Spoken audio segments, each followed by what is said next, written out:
नमस्कार, मैं श्यामगिरी। आप देख रहे हैं टीएफडी इंडिया न्यूज 24। टीएफडी इंडिया न्यूज 24 में आप सभी दर्शकों का स्वागत है। बहुत ही बड़े संकट में दुनिया फंसती हुई जा रही है।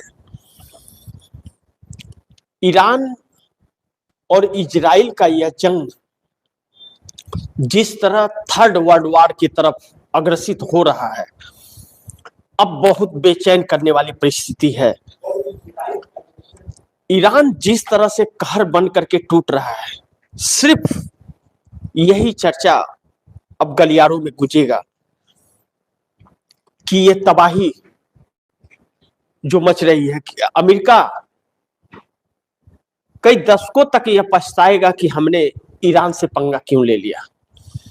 लेकिन एक तरह से अगर देखा जाए तो शुरुआत अमेरिका और इजराइल ने किया, ईरान ने नहीं किया। लेकिन इसका असर पूरी दुनिया पर पड़ने लगा, और जिस हद तक दुनिया पर असर पड़ने लगा वह बहुत चौंकाने वाला और परेशान करने वाला है, जो आप दर्शकों को समझना जरूरी है। पहले मैं इन बातों को क्लियर कर दूं। जैसा मैंने कहा कि ईरान के मिसाइलों का अमेरिका नहीं कर पा रहा मुकाबला, तो आप सोचिए, यह बहुत आश्चर्यजनक बात है कि विश्व का सबसे शक्तिशाली देश और एक छोटे से देश ईरान का मुकाबला नहीं कर पा रहा है। अच्छा, यह भी नहीं है कि ईरान की मिसाइलें बहुत कॉस्टली है, जी नहीं, बहुत कम खर्च की है। अमेरिका की मिसाइलें बहुत कॉस्टली हैं। अमेरिका का एक F-15 फाइटर जेट जो है वह 888 करोड़ रुपए का है, 888 करोड़ रुपए का। और ईरान का एक ड्रोन 18 लाख रुपए का है। 18 लाख रुपए के सामान की क्षमता वह है कि 888 करोड़ के F-15 जेट जो अमेरिका का सबसे शक्तिशाली है उसको ध्वस्त कर देना है। F-15 अमेरिका का इसके एक ड्रोन का मुकाबला नहीं कर पा रहा है। यह चीज जो है निकल करके नई टेक्निक आई है, यह बड़ी दिलचस्प है। और इसमें एक चीज और है कि ईरान जिस टेक्नोलॉजी को यूज कर रहा है वह चाइनीज टेक्नोलॉजी है। चाइनीज टेक्नोलॉजी को यूज कर रहा है और अमेरिका को मात दे रहा है। यानी कि टेक्नोलॉजी के मामले में जो हालात है, चाइना आगे निकल रहा है। दूसरी सबसे बड़ी महत्वपूर्ण बिंदु यह है कि अमेरिका जिस तरह से अपना कबाड़ दे रहा था भारत को, भारत ने संधि की, अब भारत ने उसे एग्रीमेंट किया, या इजराइल के जिन फाइटर जेट को भारत लेने की एग्रीमेंट कर दिया है, तो वह अपनी रक्षा अगर नहीं कर पा रहे हैं तो दूसरों को क्या रक्षा करेंगे? दूसरे की क्या रक्षा करेंगे? भारत को सबसे ज्यादा खतरा किससे है? चाइना और पाकिस्तान से। और चाइना और पाकिस्तान का जो खतरा है, तो चाइना के टेक्नोलॉजी को जब इजराइल और अमेरिका मुकाबला नहीं कर पा रहे हैं तो क्या होगा? और दूसरी चीज, अब बड़ी महत्वपूर्ण बिंदु है यह, क्योंकि अब इस पे चर्चा इसलिए भी करना है कि ईरान को जिसको हल्के में अमेरिका ले रहा था, ईरान ने घमंड तोड़ दिया है अमेरिका का। अब यह तो चर्चा करना ही पड़ेगा कि अब बताओ विश्व गुरु कौन है? नरेंद्र मोदी कहते थे कि मैं विश्व गुरु हूं। अब विश्व गुरु कौन है बताएं? कि नरेंद्र मोदी विश्व गुरु होकर के अमेरिका के गुलाम हैं, उसके कहने पे चल रहे हैं, और ईरान उसका बाप निकल गया। तो लेकिन अब हम मूल मुद्दों पर आए कि ट्रंप अरब देशों से भाग रहे हैं। अब इस जंग का जो प्रभाव इस वक्त पड़ा है, भारत बहुत बेचैन है। भारत के पास मात्र 2 हफ्ते का ऑयल और गैस बचा हुआ है। अब आप सोचिए कि पेट्रोल, डीजल और गैस एलपीजी नहीं मिलेगा देश को 12 दिनों के बाद, 12 दिन का स्टॉक है देश के पास, 12 दिन का स्टॉक, ध्यान रखिएगा। 1 हफ्ते 2 हफ्ते 2 हफ्ते चला लेंगे, 2 हफ्ते खत्म होते क्या होगा। अब दूसरी बड़ी महत्वपूर्ण बिंदु यह है कि अमेरिका से एग्रीमेंट भारत कर चुका है कि सारा सामान अमेरिका से लेगा। अमेरिका कह रहा है तेल चाहिए तो वेनेजुएला से लो, और हमारा तेल ईरान और रसिया से आ रहा था, रसिया से हटा दिया, बंद कर दिया भारत ने। ईरान से बंद हो गया और ईरान ने रास्ते भी बंद कर दिए।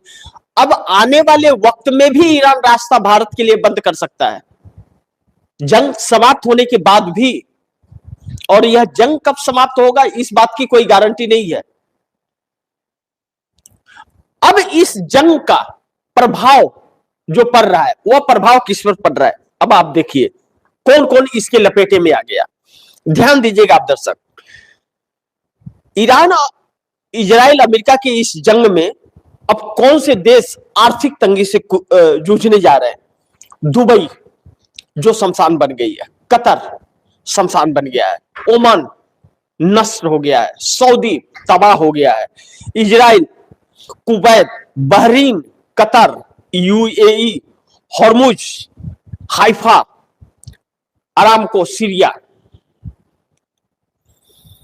भारत। और इसमें सबसे ज्यादा नुकसान भारत को होगा।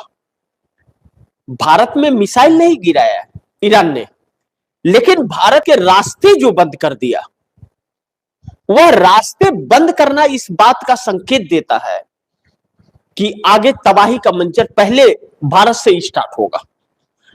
अब दुबई के अंदर Qatar, Oman, Saudi, Israel, Kuwait, Bahrain, UAE,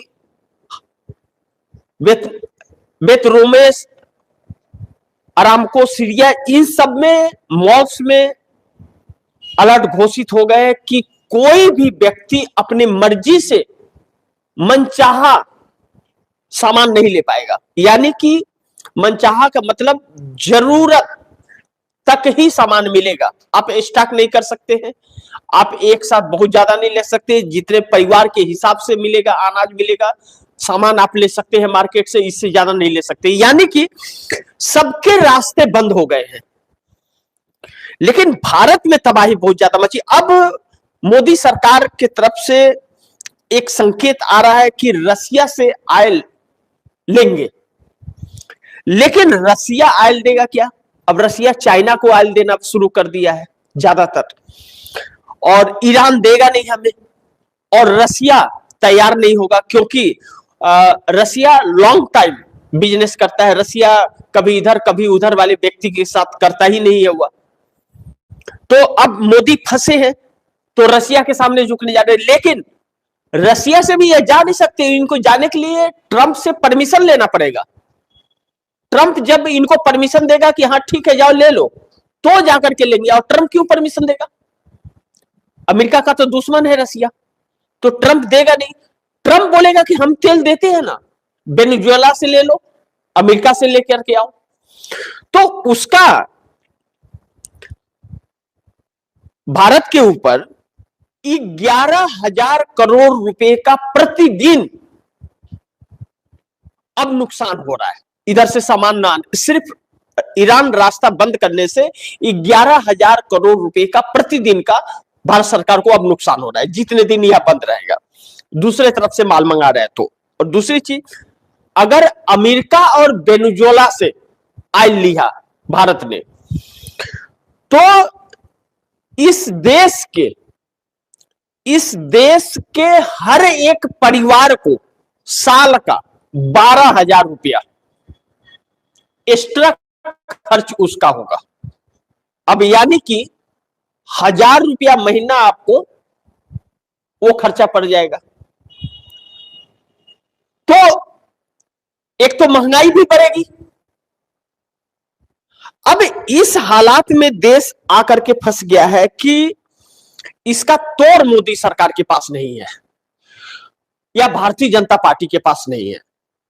अब मोदी बुरी तरह से फंस गए। अब मोदी किसके कहने पर यह विदेश नीति अपनाए? हमारे देश का यह विदेश नीति नहीं था। जो विदेश नीति का ढांचा तैयार किया गया था, देश ने तैयार किया था, उस ढांचे को नरेंद्र मोदी ने तोड़ दिया, और तोड़ करके जिससे हम संधि नहीं करते थे, जिससे हम बहुत ज्यादा डिपेंड जिसके ऊपर नहीं होते थे, उसके ऊपर डिपेंड हो गए, इजराइल और अमेरिका के ऊपर। अब सऊदी जाए या दुबई जाए, वह तो खुद तबाह हो गए। सऊदी का रिफाइनरी नष्ट हो गया, और भारत में ऑयल, क्रूड ऑयल आ नहीं पा रहा है। रुपया $1 के मुकाबले 91 रुपया 50 पैसा हो गया है। और अगर 4 से 5 दिन यह जंग चलता है, 4 से 5 दिन जंग चलता है, और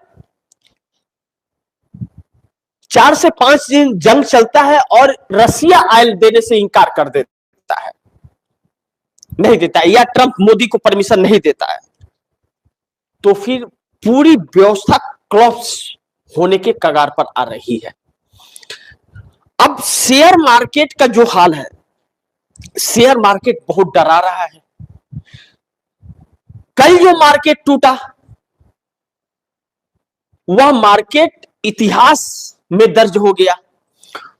और जिस तरह से मैंने कहा कि Dubai, Qatar, Oman, Saudi, Israel, Kuwait, Bahrain, UAE, Hormuz, Haifa, Aramco, Syria, इन सब जगहों को ईरान ने तबाह कर दिया, एकदम जैसे शमशान सी परिस्थिति बना दी, और अमेरिका के अर्थव्यवस्था को चल दिया। अब दूसरी चीज जो बड़ी महत्वपूर्ण बिंदु इसमें आ रही है कि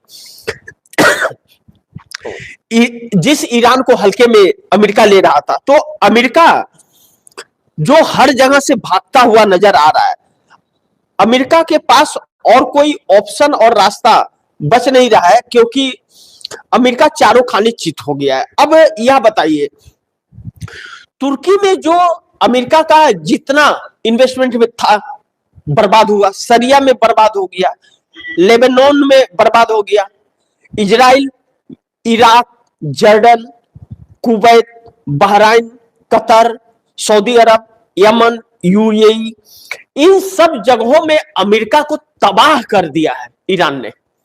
जो बड़े बड़े होटल्स या बैंक्स, मॉल्स, ऐसे चीजों को निशाना बना रहा है ईरान। जो अमेरिका के लोग जो इन्वेस्टमेंट कर रखे हैं, अमेरिका के इनकम का स्रोत जहां जा रहा है, उन सभी चीजों को बर्बाद कर रहा है। बेस, मिलिट्री बेस जो इनके बनाए गए हैं, उन सबको तबाह कर दिया। अब अमेरिका को इस बात का आदेश देना पड़ा, एडवाइजरी जारी करनी पड़ी अमेरिका को कि मिडिल ईस्ट के अंदर, पूरे मिडिल ईस्ट को निशाना ईरान ने बना लिया है। मिडिल ईस्ट में जितने भी अमेरिका के लोग हैं, जिस तरह से भी आ सकते हैं, उस तरह से अमेरिका तुरंत पहुंचे, सब छोड़ छाड़ के। यानी कि अमेरिका वह जाएंगे तो उनको अमेरिकी सरकार देख लेगी। अमेरिकी सरकार अपने नागरिकों को देती भी है, मुआवजे देती है, सब कुछ देती है। भारत क्या देता है? अब 1 करोड़ तकरीबन भारत के लोग अमेरिका में फंसे हुए, दूसरे देशों में फंसे हुए, इन सब जगहों पर। अब वह जगह कौन कौन से है, वह भी आप दर्शकों को मैं बता देता हूं, जो मैं पिछले कार्यक्रम में बताया था आप दर्शकों को। अब इजराइल जो ईरान से जंग लड़ रहा है, वहां पर 1,23,000 लोग दूसरे देश के लोग हैं जो फंसे हुए हैं, इजराइल के नहीं रहने वाले हैं। लेबनान में 2,400 लोग फंसे हुए हैं। इराक के अंदर 17,100 लोग फंसे हुए हैं। जॉर्डन में 17,500 लोग फंसे हुए हैं। कुवैत में 10,10,000 लोग फंसे हुए हैं इस जंग में। ईरान में 10,760 लोग फंसे हुए हैं। बहरीन में 3,47,000 लोग फंसे हुए हैं। कतर में 8,30,000 लोग फंसे हुए हैं। सऊदी में 27,50,000, यूएई में 39 लाख, ओमान में 6,62,000, यमन में 1,120। यह जनता फंस चुकी है। इसमें कहा जा रहा है कि भारत के लोग बहुत काफी हैं और भारत सरकार इन्हें लाने में असमर्थ साबित होती जा रही है। अब अमेरिका को जिस तरह से नष्ट कर रहा है ईरान, उसके आर्थिक चोट जो दे रहा है, अमेरिका उसका मुकाबला नहीं कर पा रहा है। और दूसरी चीज, जो मिडिल ईस्ट में ईरान उभरा है और नरेंद्र मोदी ने ईरान का साथ छोड़कर इजराइल का साथ पकड़ लिया, तो यह भारतीय जनता पार्टी आरएसएस का यही हुआ है। यह लोग बड़े लोगों को पकड़ते हैं और वह बड़े लोग ब्लैकमेल करते हैं। अब मोदी खुद तो चंगुल में फंसे हुए, पूरे देश को चंगुल में फंसा दिया है, जिसकी कीमत पूरे देश को अब चुकानी पड़ेगी। ऐसी परिस्थिति पहली बार देश में हुआ है। अब अटल बिहारी वाजपेयी का भी सरकार था, लेकिन अटल बिहारी वाजपेयी ने तो ऐसे नहीं किया। और ईरान जो कहर बरपा रहा है, जो मिसाइलें छोड़ रहा है, जो ड्रोन निकाल रहा है, जिस तरह का मिसाइल निकाल रहा है, कहते हैं ना, नाम बड़े और दर्शन छोटे। अमेरिका का नाम ही बस बड़ा है, बाकी कोई हैसियत उसकी नहीं है। उसकी हैसियत ईरान ने दिखा दिया है कि वह अब उसका जो घमंड था वह तोड़ दिया और अपने आप को विश्वगुरु साबित कर रहा है। ईरान साबित कर रहा है कि मैं विश्वगुरु हूं, आओ तू सबसे शक्तिशाली है, हमसे लड़ लो। अब ऐसे में लगातार पीएमओ के अंदर बैठक चल रही है, लेकिन इस बैठक का कोई निष्कर्ष निकलेगा यह तो बिल्कुल मत सोचिए। थूक के चाटने वाली बात हो गई। अब मोदी सरकार के पास कोई क्षमता नहीं है, कोई रणनीति इस सरकार के पास नहीं है। जैसे लगता है कि निकम्मों के हाथ में सत्ता चली गई है। जो व्यक्ति प्रधान का फर्ज नहीं निभा सके, उसे बहुत बड़े पद पर बिठा दिया गया, ऐसा प्रतीक हो रहा है। लेकिन यह सही नहीं है। अब सिर्फ बातों के धनी ये लोग हैं, यह पता चल गया। और नरेंद्र मोदी बहुत बुरी तरह से इसमें उलझ भी गए हैं और फंस भी गए हैं। लेकिन नरेंद्र मोदी फंसे या जो भी हो, एक नेता जाता है, दूसरा नेता आता है। अब खामनेई तो कहा कि अगर कोई बात आई तो पहले मैं शहीद होऊंगा, उसके बाद हमारे देश की जनता पर कोई आंच आएगी। वहां के राष्ट्रपति ने एक एक मंत्री और एक एक संस्थाओं को, वहां के एक एक नागरिकों पर लगा दिया कि किसी एक वस्तु का भी कोई दिक्कत नहीं होनी चाहिए, परेशानियां नहीं होनी चाहिए, हर चीज उपलब्ध होनी चाहिए, उतनी जितनी उसकी आवश्यकता है उतनी पूरी उसे मिलनी चाहिए। हम जंग खत्म नहीं करेंगे, हम नक्शे से इजराइल को मिटाएंगे और यह जंग रुकेगा नहीं। एक एक व्यक्ति को सुविधा पहुंच रही है और लगातार उस पर नजर बनाई हुई है राष्ट्रपति और वहां की सरकार बनाई हुई है कि क्या नाम है कि आम व्यक्ति सुरक्षित है कि नहीं, उसे सेवा मिल रही है कि नहीं मिल रही। और हमारे भारत में क्या हो रहा है, खुद 4,000 5,000 रुपए किलो के मशरूम खाते हुए है प्रधानमंत्री, बड़ी प्यार से खाते हैं, ढोकला खाते हैं, लेकिन देश की जनता भूखे मर रही है। तो यह सरकार नहीं हो सकती, वह देश विकास नहीं कर सकता। इस देश को लूट लिया गया है और पूरी तरह से लूट लिया गया है। अगर आप कहें कि गुलाम बना दिया गया है तो इसमें किसी को शक नहीं होनी चाहिए। एक ऐसे दौर में इस देश को पहुंचा दिया गया है कि कभी कल्पना नहीं की गई थी कि ऐसे दौर में हमारा देश आ जाएगा। अब बैठकें हो रही है, बैठक का निष्कर्ष क्या निकलेगा, लेकिन एक चीज है कि ट्रंप अरब देश से भाग रहा है और पूरे मिडिल ईस्ट से जितने अमेरिकी है सबको अमेरिका ने अलर्ट घोषित कर दिया कि हर कोई जैसे भी हो, जो भी सुविधा मिले उससे तुरंत अमेरिका पहुंचे, क्या नाम है कि मिडिल ईस्ट को छोड़े अमेरिकन। और ईरान झुकने को तैयार नहीं है। ईरान कहर बरपा रहा है, जो बरपा रहा है वह बहुत डरावना सा है। देखते हैं आगे क्या होता है, जो भी होगा खबरें आप दर्शकों तक लाते रहूंगा। लेकिन आप दर्शकों की क्या राय है, आपके सुझाव क्या है, कमेंट बॉक्स में दीजिएगा। और एक गुजारिश आप दर्शकों से करूंगा, निवेदन करूंगा, इस खबर को इतना आप लोग शेयर कीजिए। जो भी खबरें आ रही हैं, इन खबरों को इतना शेयर कीजिए कि एक एक व्यक्ति तक पहुंचे। हर एक घटनाओं पर टीएफडी इंडिया न्यूज़ 24 की नजर बनी हुई है पूरी टीम की।